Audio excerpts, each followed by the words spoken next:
తెలుగు రాష్ట్రాల్లో chicken, mutton ధరలు విపరీతంగా పెరిగిపోయాయి. సంక్రాంతి వేళ నాన్ వెజ్ ప్రియుల జేబులు ఖాళీ చేస్తున్నాయి.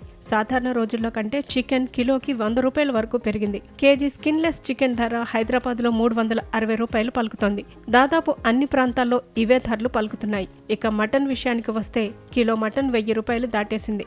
బోన్లెస్ మటన్ అయితే 1200 రూపాయలు పలుకుతోంది. ఆంధ్రప్రదేశ్లో సంక్రాంతి వేళ మూడో రోజు కనుమ పండుగ సందర్భంగా చాలా మంది నాన్ వెజ్ వంటకాలు తింటారు. ఈ క్రమంలో చికెన్, మటన్ మాత్రమే కాదు, చేపలకు మంచి డిమాండ్ ఉంటుంది. అందుకే ఇప్పుడు చేపల ధరలు కూడా ఆకాశాన్నంటుతున్నాయి. విజయవాడలో అయితే చికెన్ రేట్లు వాచిపోతున్నాయి. కనుమ పండుగ రోజు నగరంలో చికెన్, మటన్ రేట్లు మరింతగా పెరిగాయి. గత ఏడాదితో పోలిస్తే 100 రూపాయల నుంచి 150 రూపాయల వరకు ధరలు అధికంగా ఉన్నాయి. బ్రాయిలర్ చికెన్ కేజీ 350 రూపాయలు పలుకుతోంది. ఇక నాటుకోడి అయితే 1000 రూపాయలకు చేరింది. పందెం కోడి ధర అయితే 6000 నుంచి 10,000 రూపాయల వరకు పలుకుతోంది.